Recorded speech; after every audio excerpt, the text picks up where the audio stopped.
अब आप बोलेंगे ये भी क्या बात हुई, मुख्यमंत्री हैं, उप मुख्यमंत्री के घर में इतना जरूरी मौका था, बहू और बेटे को आशीर्वाद देने अगर मुख्यमंत्री चले गए तो इसमें कौन सी बुरी बात है? शिष्टाचार भेंट है, सब लोग थे वहां पर, आरएसएस के लोग भी थे, बाकी डिप्टी चीफ मिनिस्टर भी थे और भी बड़े नेता थे। लेकिन योगी आदित्यनाथ केशव प्रसाद मौर्य के घर से 200 मीटर दूर रहते हैं, 200 मीटर। आज 4 साल लग गए उनको ये 200 मीटर पार करने में। इसीलिए कहा यह जा रहा है कि जो भी उत्तर प्रदेश में बवाल हुआ, जिसके बाद अब एक ये स्थिति बनी, एक आम राय बनी कि योगी आदित्यनाथ बने रहेंगे, चुनाव उनके नेतृत्व में लड़ा जाएगा, लेकिन कुनबे को एक साथ रखने की जद्दोजहद अब शुरू हो गई। आइए इसी पर चर्चा करते हैं कि क्यों यकायक मौर्य प्रेम जागा है योगी आदित्यनाथ का। ब्रिजेश शुक्ला वरिष्ठ पत्रकार हमारे साथ अब जुड़ गए हैं, कर्नल दयाशंकर दुबे नेता हैं भारतीय जनता पार्टी के, वो भी जुड़ गए हैं, और डॉक्टर अजीज खान प्रवक्ता समाजवादी पार्टी। कर्नल दुबे, मैं पहले आपसे शुरू करना चाहता हूं। मैं जानता हूं आप क्या कहेंगे, शिष्टाचार भेंट है, आत्मीयता है, ये परिवार की तरह एक रिश्ता निभाते हैं भारतीय जनता पार्टी में सब लोग, ये सारी बातें सही हैं, पर 200 मीटर के फासले में अगर 4 साल लगता है, भले ही वो दूरी अब दूर हो गई हो, लेकिन अगर समय रहते 4 साल पहले अगर दूरी ये सफर तय कर लिया होता मुख्यमंत्री ने, तो शायद आज इतनी बड़ी बड़ी मीटिंग करने की जरूरत ही ना पड़ती।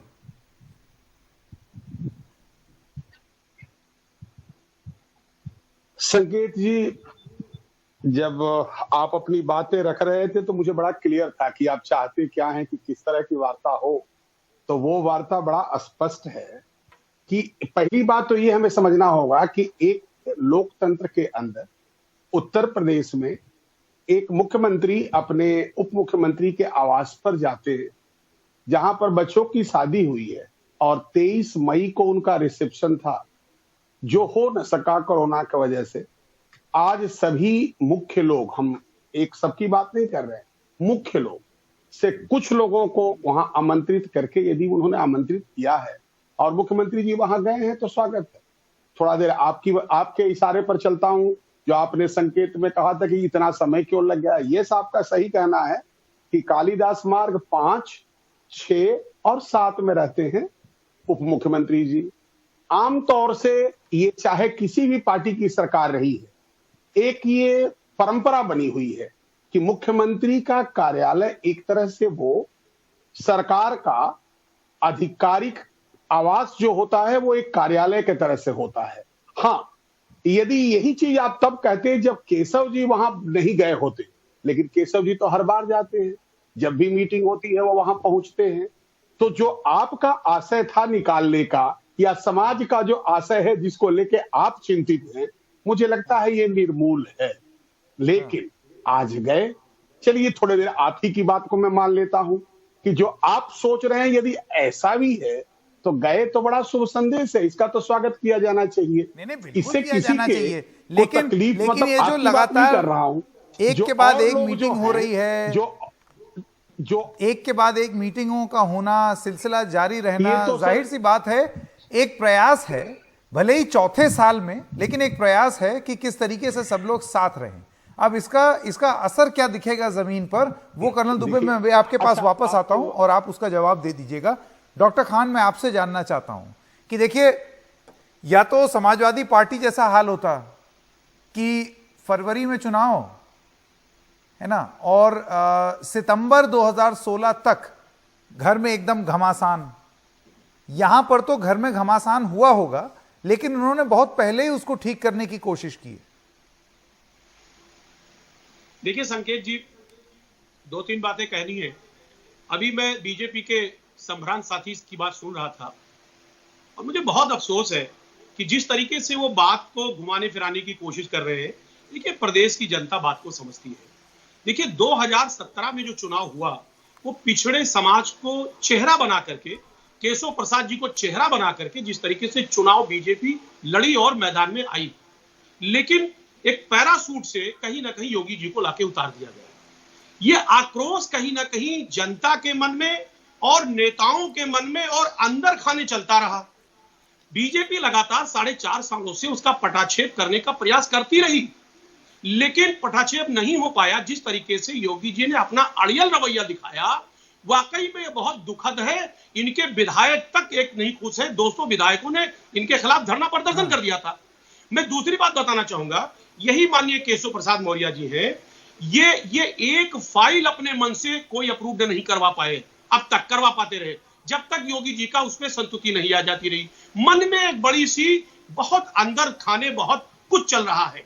अभी देखा जैसे कुछ दिन पहले जिस तरीके से लिफाफों का दौर शुरू हुआ, यहां से लेकर के दिल्ली तक का दौरा बड़े स्तर पर रहा, तमाम बड़े बड़े नेता उत्तर प्रदेश में आए, लेकिन वो भी इस मामले को हल नहीं कर पाए। देखिए, मैं एक बात बताना चाहूंगा, बीजेपी जितना भी छिपाए, जो इन्होंने कुकृतियां किया है, जो 4.5 साल में इस प्रदेश की जनता को ठगा है, जिस तरीके से कोरोना काल जैसी महामारी के साथ इन्होंने कोरोना महामारी में जनता के साथ खिलवाड़ किया है, जनता इसको भूलेगी नहीं। मेरा सवाल दूसरा है खान साहब, मेरा सवाल ये था कि वो जरूर अंदर खाने में कोई दिक्कत हो, लेकिन उसको सुलझाने का ये प्रदेश को तुरंत प्रयास, ये बंगाल में चले गए और बंगाल में चुनाव लड़ने चले गए, बल्कि यहाँ पे प्रदेश को इन्होंने पूरी तरह से लोगों के भरोसे छोड़ अच्छा दिया। ठीक है, ब्रजेश जी मैं आपके पास आना चाहता हूं। ब्रजेश जी, आप मुझे ये बताइए कि क्या अभी भी ये मान लेना कि भारतीय जनता पार्टी में एक हम साथ साथ हैं किस्म की एक छवि प्रस्तुत करना और वो वाकई जमीन पर होना, ये एक ही बात है, ये सही विश्लेषण है या गलत है? क्योंकि आप मुझे ये बताइए कि दोनों मौर्य जो हैं, स्वामी प्रसाद मौर्य और केशव प्रसाद मौर्य से जब मुख्यमंत्री का सवाल पूछा गया कि मुख्यमंत्री कौन बनेगा, तो दोनों ने एक ही बात बोली कि वो तो पार्टी तय करेगी, चुनाव जीतने के बाद तय होगा। पार्टी यहां कह रही है कि योगी आदित्यनाथ के नेतृत्व में लड़ा जाएगा। क्या इससे निष्कर्ष क्या निकालें? देखिए संकेत जी, ये प्रॉब्लम आज की नहीं है, ये समस्या आज की नहीं है, ये बहुत दिनों से इस तरह के मामले उत्तर प्रदेश में आते रहे हैं। अब हुआ ये कि बंगाल का चुनाव आ गया और पार्टी ये महसूस करती रही है कि इस तरह से जो स्थितियां उत्तर प्रदेश की हैं वो बहुत ज्यादा अनुकूल नहीं है, और आपस में इस द्वंद को, जब हम चुनावी महाभारत में जा रहे हैं तो जो ये द्वंद है, यदि उसको समाप्त बनाए, कम से कम अपनी सेना तो एक दिखनी चाहिए, उस महाभारत में अपनी सेना में तो एकता होनी चाहिए। अब आप देखिए, तमाम शिकायतें, तमाम सिलसिले इस तरह होते रहे हैं। अब इसीलिए आप देख रहे होंगे 1 महीने से लगातार पंचायत चल रही है। यहाँ पर दिल्ली से नेता आते हैं, यहां से बुलावा होता है, वहां जाते हैं, प्रदेश अध्यक्ष बुलाए गए थे, फिर केंद्रीय नेतृत्व के लोग आए। तो हालत यह है कि केंद्रीय नेतृत्व ने इसको समझ लिया है कि बहुत आसान नहीं है, इसको ठीक करना होगा, और ये रोग उन्होंने करीब 10 महीने 1 साल पहले पकड़ा। अब वो धीरे धीरे उसको ठीक करने की कोशिश कर रहे हैं। और संजय जी, हालत ये है कि बाकायदे ये खुली बातें रही उत्तर प्रदेश में, बहुत नाराजगी भी रही, कभी विधायक नाराज है, कभी कार्यकर्ता नाराज है, तमाम बातें संगठन में रही।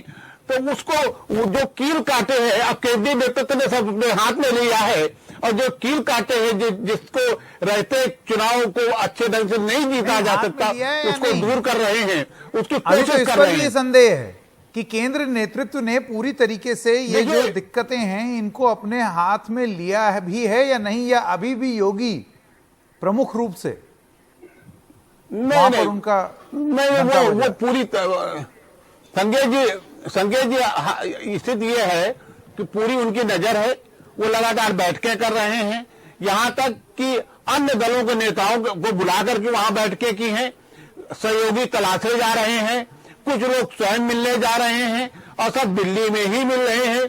तो ये कोशिश है, राजनीति में अंतिम तभी होता है जब परिणाम सामने आ जाए, उसके पहले आप कुछ नहीं मैं आपके पास आना चाहता हूं एक बार फिर। आपने सुना कि शुक्ला जी ने क्या बोला और खान साहब ने क्या बोला। अब मैं कर्नल दुबे आपसे ये पूछना चाहता हूं, देखिए, जब केंद्र नेतृत्व ने तय कर दिया कि चुनाव योगी आदित्यनाथ के नेतृत्व में लड़ा जाएगा, उसके बाद डिप्टी चीफ मिनिस्टर और एक बहुत ही महत्वपूर्ण मंत्री, दोनों का यह विश्लेषण कि चीफ मिनिस्टर कौन होगा ये तो पार्टी तय करेगी, जब कोई पोस्ट वेकेंट है ही नहीं तो उस पर इस किस्म की बात करना, इसके क्या मायने निकाले जाए? देखिए, जब आप बोलते हैं ना तो उसमें एक आता है कि कोई कितना भी इधर उधर की बात करे, बदतमीजी का बड़े अदब के साथ जवाब देना होता है, क्योंकि आपको किसी न किसी कंक्लूजन पर पहुंचना है। कंक्लूजन यही है संकेत जी कि एक पॉलिटिकल पार्टी लोकतंत्र में जब वोट के हिसाब से ही अपनी मेजॉरिटी प्रूव करेगी तो उसके लिए वो हर चीज कर गुजरेगी जिससे करना चाहिए लोकतंत्र में, ताकि उसको बहुमत प्राप्त हो, तभी तो सरकार बनेगी। और वही हम कर रहे हैं। आत्ममंथन नहीं करेंगे। 4 साल 4.5 साल हमारी सरकार रह गई है। हर चीजों को बड़ा अच्छी बात कही थी ब्रजेश भाई ने, वो कील कांटे ठीक करना, बिल्कुल सही है सर। देखिएगा ना, कभी अभी भादों का महीना आ रहा है, इसमें जहाज भी पानी में चलता है, बाहर निकलता है तो नाविक जितने होते हैं वो कील कांटे ठीक करके अलकतरा लगा के रखते हैं। हम भी तो वही कर रहे हैं। इसको अन्यथा न लेकर के, ठीक है अपना जो भी अजीज भाई कहते हैं, डॉक्टर साहब हैं, पढ़े लिखे आदमी है, कुछ भी बोल सकते हैं, लेकिन उस दिन भी असहाय हो गए थे जब भरे मंच से माइक छीन लिया गया था चाचा से। और अजीज भाई जरूर वहां होंगे, लेकिन अब इनके जैसा शरीफ आदमी शायद कुछ कर न पाया। पिताजी को देखिए ना सर, किस तरह से हटा करके और खट से राष्ट्रीय अध्यक्ष लोगों ने तय कर दिया। अब वो हमारे यहाँ ये उनके घर में जो होना था वो 5 साल पहले हो गया, आपसी सामंजस्य बना, उसका उन्होंने खामियाजा भी भुगत लिया। अब ये तो आपके बारे में बात हो रही है ना कि आपके दल के 2 इतने बड़े बड़े नेता नहीं देंगे सर, जो पोस्ट वेकेंट ही नहीं है। अच्छा, मैं आपसे एक सीधा सवाल पूछूं, हम होने अगर आप जीते तो मुख्यमंत्री योगी आदित्यनाथ ही रहेंगे या नहीं? जी पूछिए। जब हमारे केंद्रीय नेतृत्व ने कह दिया तो इसमें शक कहां है? सीधी सी बात है। तो फिर दोनों मौर्य जो हैं वो ये चीज क्यों बोल रहे हैं? केंद्रीय नेतृत्व आगे चल के सोचता है,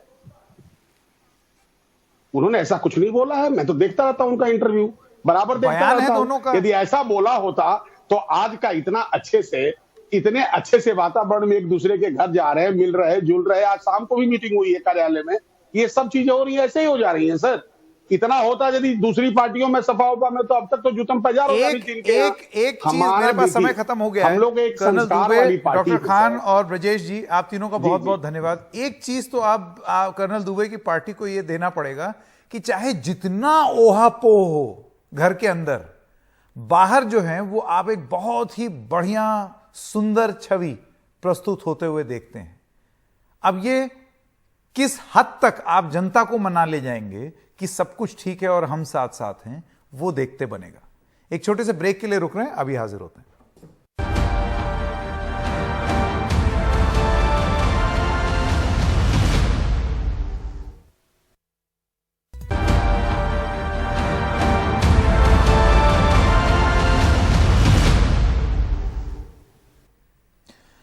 और कांग्रेस नेता राहुल गांधी ने आज एक प्रेस कॉन्फ्रेंस कर कोरोना से निपटने के लिए व्हाइट पेपर यानी कि श्वेत पत्र जारी किया। राहुल ने कहा कि हमारे वैज्ञानिकों ने दूसरी लहर की चेतावनी दी थी, लेकिन सरकार ने उचित एक्शन नहीं लिया था, जिसकी वजह से दूसरी लहर में हालत बहुत बिगड़ गई।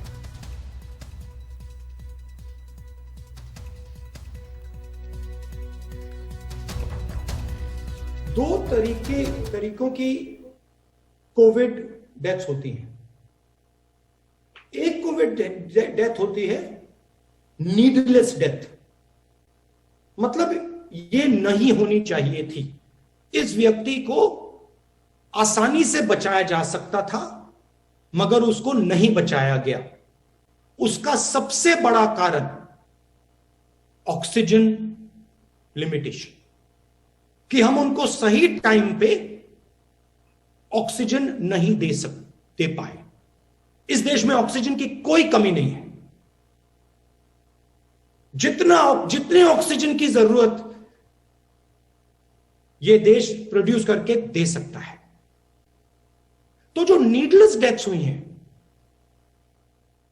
प्राइम मिनिस्टर के आंसू